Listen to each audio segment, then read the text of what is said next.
What's up, nerds? Jake here, and today we're talking about what made Batman Begins great. Everyone claims Dark Knight is one of the best superhero films. People also have to debate whether Dark Knight Rises comes close to it or not. But people always forget about Batman Begins in these debates. It is the first in the Dark Knight trilogy that is always praised, so let's fly right into it, spoilers and all. The story is handled in an amazing way. It's by Christopher Nolan, so it isn't surprising. One of my favorite examples is Bruce Wayne's parents. We have seen these bodies hit the floor more times than we can remember, but this time we have the feelings behind the thud. We don't just see his parents quickly, instead we get scenes of Thomas really caring for Bruce. He rescues Bruce and teaches him a lesson that will be repeated numerous times throughout the film series. While his time on screen is short, his impact is not. About the first half of the film, Bruce is the protagonist, of course, but he's also his own antagonist. He battles with himself the most, and Ducard does great at helping him unravel the pieces to become who he grows to be by confronting his emotions instead of hiding. I love how this film hammers numerous lessons, and the main one is overcoming fear. What do you fear? Ducard repeatedly hits Bruce with the things he fears, and when he thinks he has a handle on them, he meets Scarecrow and takes a step back, which the film uses to hit another lesson, learning to get back up. Incredible, right? Getting back up after he falls is something that is done numerous times in this film. Heck, even the house gets back up after it falls, right? I also love a small conversation at the end of the film between Batman and Gordon.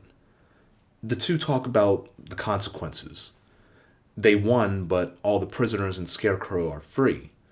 Batman gives hope, but Gordon points out the escalation, how the police buy Kevlar and the enemy buys armor-piercing rounds, defeating the purpose. Then the point is brought home by the Joker card, leading into the sequel. Even the hint at the next film is done incredibly.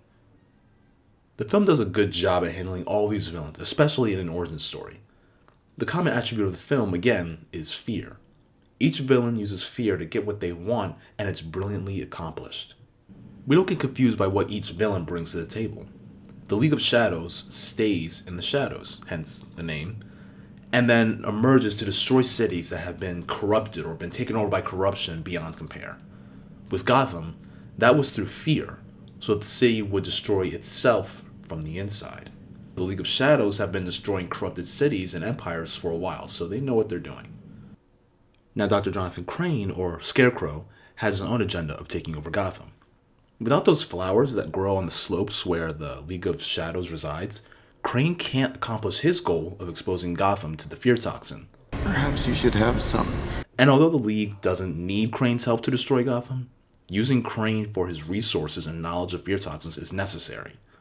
In the end, it's interesting to see how the Master of Fear is being used to carry out Raz's plan. It wasn't shown in the film, but Crane and the League must have made a deal to use the flower's hallucinogenic properties to take over Gotham.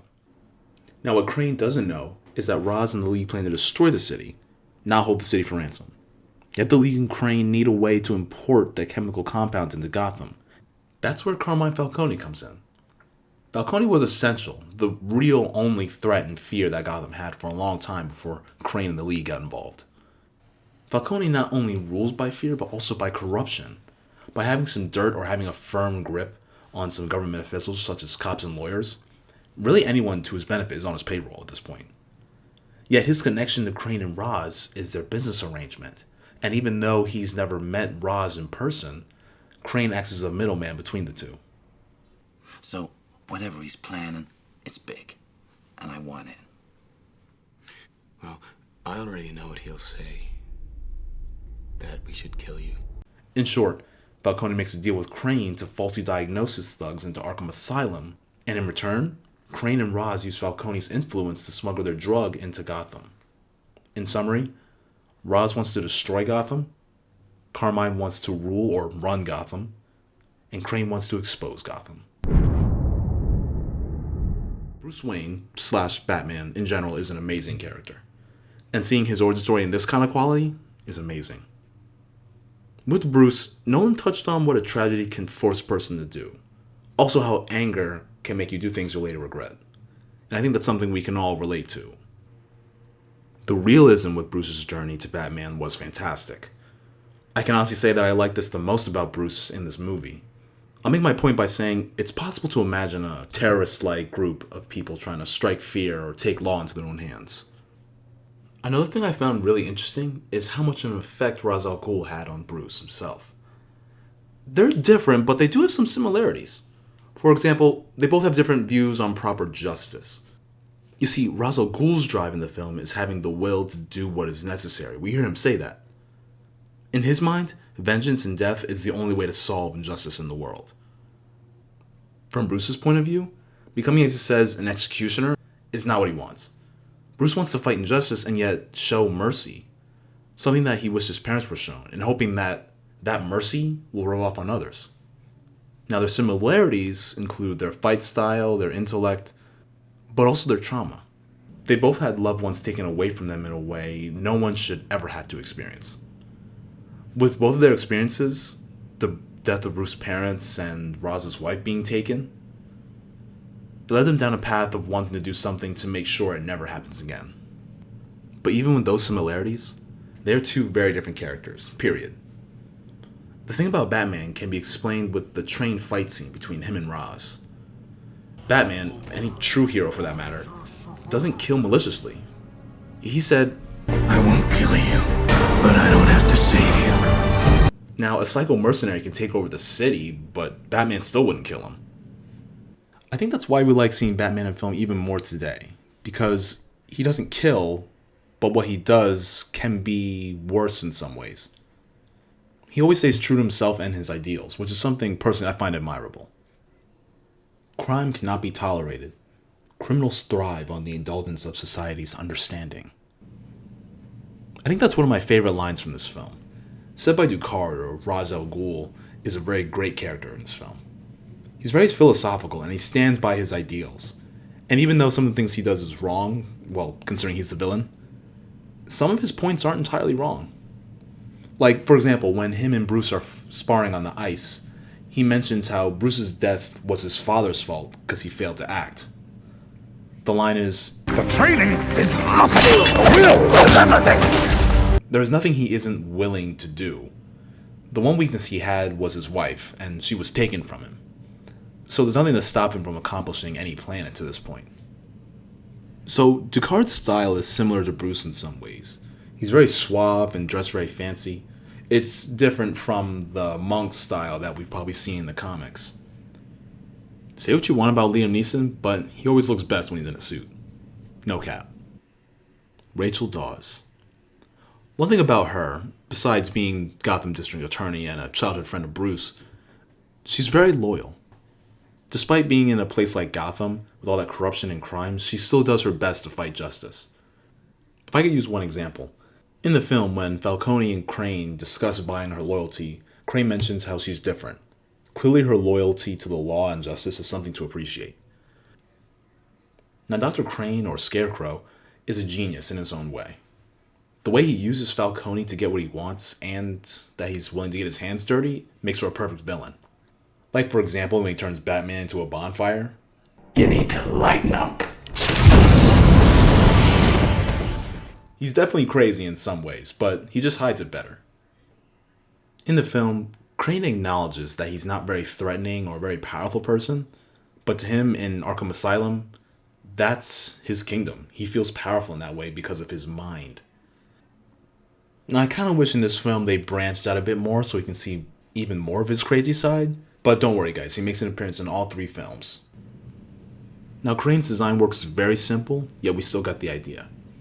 The mask definitely looked like a scarecrow, and it works for him to just take it on and off between patients, or just to scare or intimidating people. Also, you see subtleties in his character that reveal he's no different with a mask on or off. He's insane either way. I think I speak for all of us when I say that we appreciate the work put into the film's setting. The locations for the film were shot in Chicago, the UK, and Iceland. Nolan even based the feel of Gotham City from other popular cities, such as New York, Chicago, and even the railway system from Tokyo. I liked how Gotham was both well designed and described in the film. When Bruce and his parents are en route to the opera in the beginning, Thomas Wayne mentions The city's been suffering. People less fortunate than us have been enduring very hard times. Hence the train they were on in the first place, seeing as how it was a much less expensive way of traveling throughout the city, as described in the movie. And for those who live in a major city, you can probably relate to what it'd be like to live in a city like Gotham. You know, the struggles that the city would be going through, such as rising crime rates, corrupt city officials, or just poverty in general. Now, the Narrows wasn't actually a place. It was actually a model constructed and then added in later. Not only the look, but also the atmosphere of the city best represented the slum area of Gotham, or the ghetto. Seeing that the Narrows was considered the low-income part of Gotham, it had to have the right appearance and design of a place on the brink of destruction, or a fixer-upper, if you might say. Now, Ra's al Ghul's temple was built in Iceland, around the glacier. Nolan and the production team built only the front doors of the hideout. In the behind the scenes of Batman Begins, they mentioned how they wanted to make us have a connection to Bruce without actually having the cape and the cowl on. Seeing the place where Batman got his training and where he was kind of born was important in both storytelling and location. When it comes to Nolan's directing style, his films come with a darker tone or dark lighting type. With the fight scenes, you don't see a lot of Batman's fight skills or moves.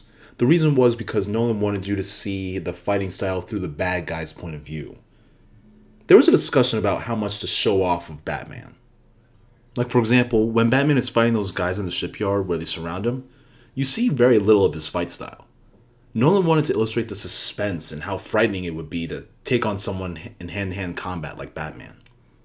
It's an interesting and very well done performance, if I might say, because when we finally do get to see a full look at him, when he's talking to Rachel or when he's face-to-face with Falcone, we're almost awestruck with his appearance. The visual effects in the film were limited, seeing as how Nolan prefers to do actual, authentic shots, but some CGI was needed. Like, for example, you can't really train an army of bats to circle around Bruce in that one scene in the cave, so of course that had to be CGI'd. But there were some actual bats in the film. Like when you see a bat in Bruce's apartment flying around when he hears that screeching sound. I think that's why we appreciate Nolan's film style, because he does so many authentic shots, you almost don't know which parts of the movie or the film are CGI'd.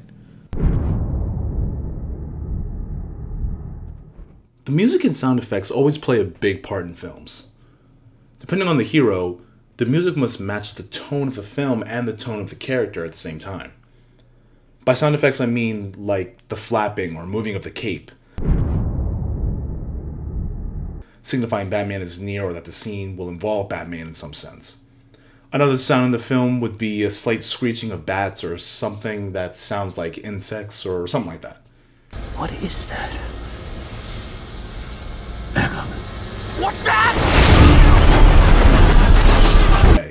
Because of the villain being Scarecrow, I feel like that sound was to get some sort of emotion out of us.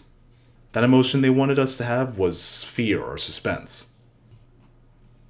The orchestra that goes along with the film is amazing too. The music for everyone is different. And when I say everyone, I mean each character. So for each character or flashback or scene, it has a certain melody. Like, for example, with Bruce or Batman, it's quick. Like, either one of them will jump into action at any time. Another thing I could say, it's very heroic and triumphant sounding. For Scarecrow, it's very low and suspenseful, making the character himself seem very fearful and intense. Bruce's parents, they have a very nice and soft melody, which makes us want to almost commemorate their death in some way. It's great and funny how music can really foreshadow a scene. It can tell us whether it's going to be a very happy moment, very sad moment. And I think the best time is when we can't tell. Like the music seems happy, but it actually adds like a different instrument, and then the scene flips completely. Batman Begins had an impact on all of us. It really wasn't any ordinary reboot, rather it was a new and influential way of storytelling. The dark and gritty story filmmaking, rather than being recognized as a style, became a necessity in films we see today. It definitely will be a challenge for any director to try to top this origin film or this origin story for Batman. But hey, never say never. Bingers, as always, we thank you for tuning in for our videos. And those who are new, I hope you like this video. Like and subscribe at the bottom. Please comment if you want to show your support. And as always, stay nerdy and keep binging.